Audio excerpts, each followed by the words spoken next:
En el fútbol mexicano han existido grandes jugadores.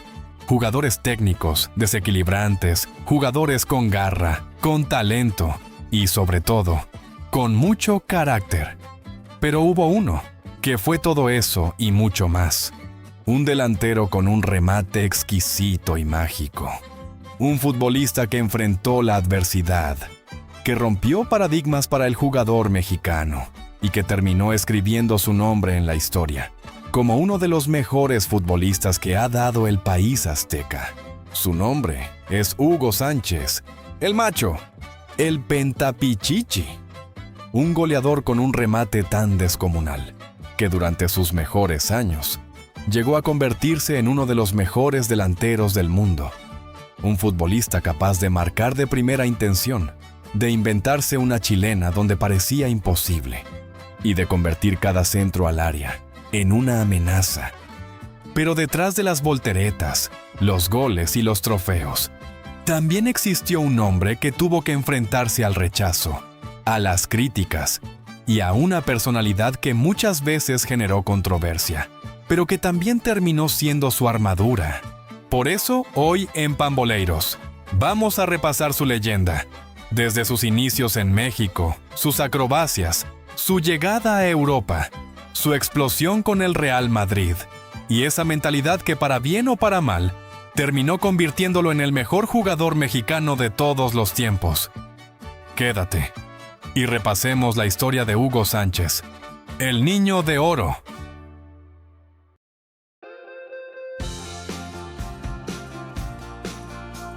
El 11 de julio de 1958, en la Ciudad de México, nacería un niño que estaba destinado a convertirse en una de las grandes leyendas del fútbol mexicano. Y dentro de la familia Sánchez ya existía una fuerte relación con el deporte. Su hermano Horacio destacó como arquero en el fútbol mexicano, mientras que su hermana Erlinda llegó a competir como gimnasta olímpica. Y precisamente de ella, Hugo aprendería algo que años después se convertiría en una de sus principales armas: la elasticidad, la coordinación y ese manejo del cuerpo que le permitiría hacer cosas que parecían imposibles dentro de un campo de fútbol. Con apenas 11 años, llegó a la cantera de los Pumas de la UNAM y desde muy pequeño comenzó a demostrar que era diferente. Era zurdo, pero le pegaba con ambas piernas. Tenía velocidad, intuición y una manera de encontrar el espacio exacto para aparecer antes que los defensas. Su ascenso fue meteórico. En el 76 debutó con el primer equipo de Pumas. Compartió vestidor con uno de los grandes goleadores de la época, el brasileño Caviño, de quien aprendería los secretos de un delantero que vivía para hacer goles. En su primera temporada como auriazul, sería campeón de liga. Y para la temporada 78-79, Hugo se convertía en campeón goleador del fútbol mexicano con 26 tantos.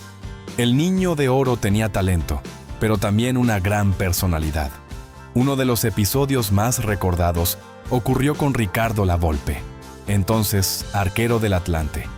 Después de recibir un espectacular gol de chilena de Hugo, Lavolpe le habría reclamado que nunca volvería a marcarle un gol así.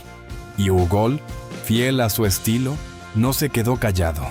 Y cuando volvió a vacunarlo de la misma manera, lo liquidó diciéndole que sus goles habían hecho famoso al arquero argentino. Y mientras su personalidad comenzaba a hacerse notar, también lo hacía su fútbol. En la temporada 80-81, Hugo volvió a ser campeón goleador, esta vez con 27 dianas. Además, ayudó a Pumas a conquistar un nuevo campeonato de liga. México comenzaba a quedarle pequeño. Había conquistado 2 ligas, había sido campeón de goleo 2 veces y había comenzado a convertirse en una figura nacional. Por lo que Europa no tardaría en llamar a su puerta.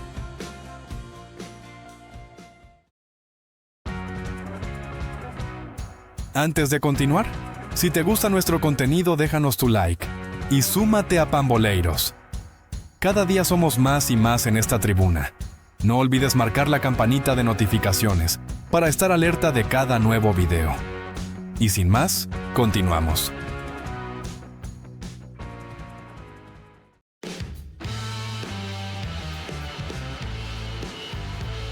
En 1981, Hugo Sánchez llegó al Atlético de Madrid, y el comienzo no fue sencillo.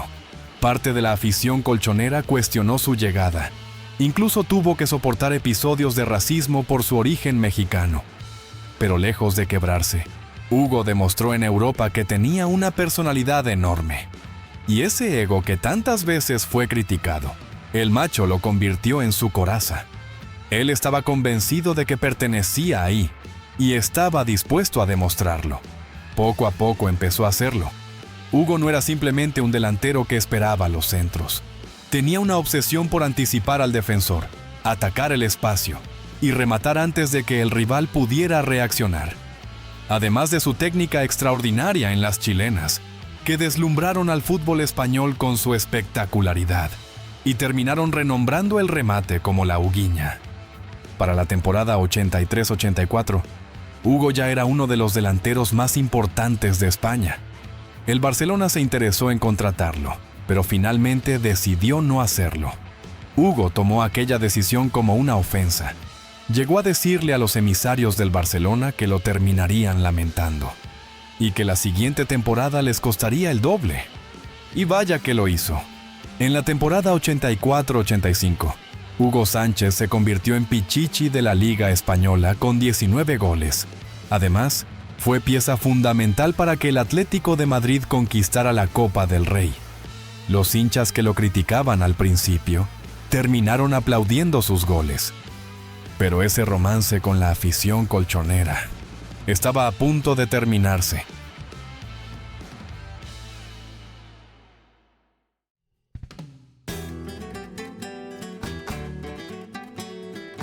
En el verano del 85, Hugo Sánchez llegó al Real Madrid.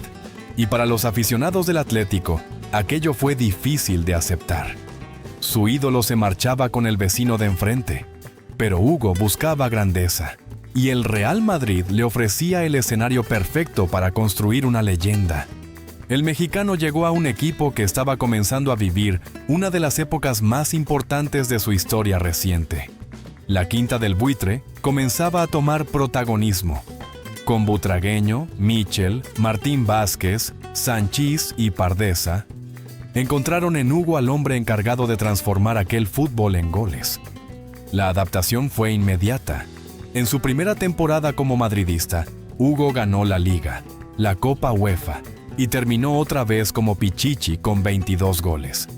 Hugo sería llamado por el combinado azteca, que disputaría el Mundial de México 86, donde marcaría su único tanto en Copas del Mundo. La selección mexicana siempre fue un punto aparte en la carrera del macho. Pero aquello apenas era el comienzo. De vuelta en Madrid, en la siguiente temporada volvió a ganar el pichichi, esta vez con 34 goles, además de terminar como máximo goleador de la Copa del Rey, mientras Hugo conquistaba España. En México su figura comenzaba a convertirse en algo mucho más grande que la de un futbolista. Durante los años 80, el deporte mexicano vivía una época dorada. Julio César Chávez dominaba el boxeo. Fernando el Toro Valenzuela hacía historia en las grandes ligas. Y Hugo Sánchez conquistaba los estadios españoles. 3 deportes diferentes, 3 mexicanos, 3 figuras que paralizaban a México para verlos competir. Y para Hugo, lo mejor estaba por venir.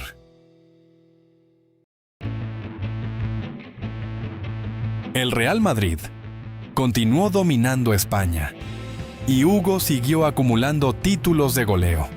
Pero hubo una temporada en particular, que terminó de convertirlo en leyenda. 10 de abril de 1988, el Real Madrid recibe al Logroñés por la Liga, y lo que Hugo haría ese día quedaría enmarcado en las páginas doradas de la historia del Santiago Bernabéu. Al minuto 9, Rafael Martín Vázquez pegó un centro tendido desde la izquierda y Hugo, sin pensarlo, se lanzó al aire, ejecutando una chilena perfecta como solo los dioses del fútbol saben. Y Hugo completó la escena con una de sus famosas volteretas.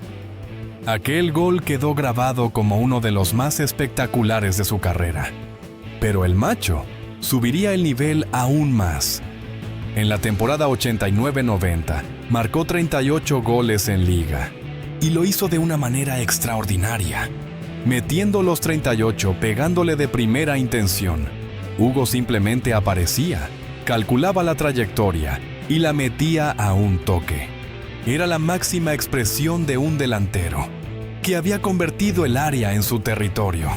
Terminó como Pichichi, ganó la Bota de Oro y ayudó al Real Madrid a conquistar otra liga. En ese momento, Hugo Sánchez ya no era simplemente uno de los mejores delanteros mexicanos de la historia. Era uno de los mejores delanteros del mundo. Sin embargo, quedaría una espina clavada en su carrera. Italia 90, la Copa del Mundo en el país de la bota, llegaba en uno de los mejores momentos de su carrera. Pero México no pudo participar debido a la sanción derivada del escándalo de los cachirules. Uno de los mejores goleadores del planeta tuvo que ver el Mundial desde fuera.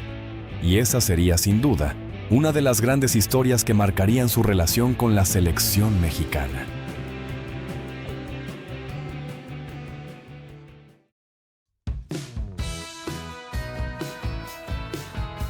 En 1992, después de 5 ligas, una Copa del Rey, 3 Supercopas de España, una Copa UEFA y 4 pichichis como merengue, Hugo Sánchez terminaba su etapa con el Real Madrid. Había marcado más de 200 goles con la camiseta blanca y se marchaba convertido en una de las grandes leyendas del Santiago Bernabéu.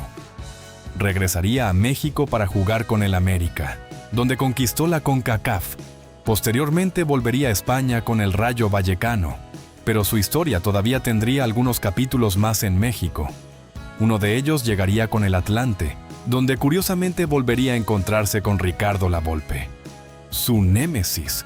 Nunca se llevaron bien. Se cuenta que Hugo, desde una posición de figura, ni siquiera lo volteaba a ver, a pesar de que el bigotón era el técnico.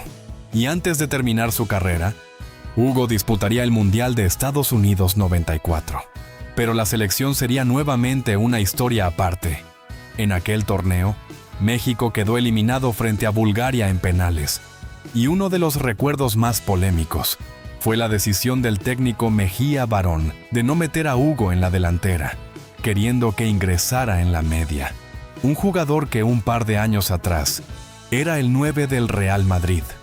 Aquel momento quedó grabado en la memoria del fútbol mexicano, porque Hugo Sánchez había conquistado Europa, había sido pichichi, había marcado 38 goles en una temporada y había jugado en uno de los mejores equipos del mundo. Pero con la selección, las cosas nunca terminaron de funcionar de la misma manera. Y cuando parecía que su carrera llegaba al final, el destino le tenía preparado un capítulo especial.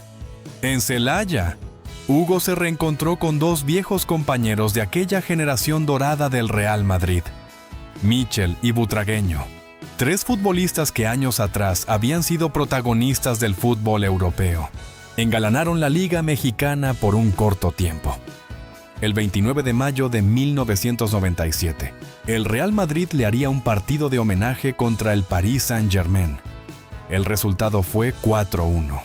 Hugo marcó 3 goles, y el Santiago Bernabéu despedía a una leyenda del fútbol español. El Macho se retiraba del fútbol.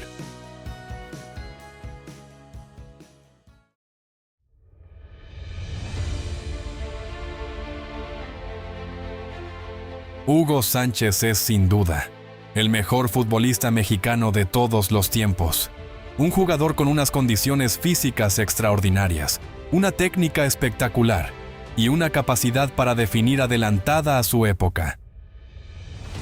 Pero quizá lo más importante no fueron sus goles.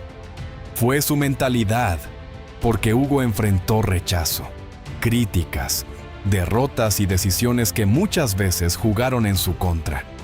Y respondió como sabía hacerlo, marcando goles, ganando títulos y demostrando que un futbolista mexicano podía salir de su país, llegar a Europa y convertirse en una estrella mundial.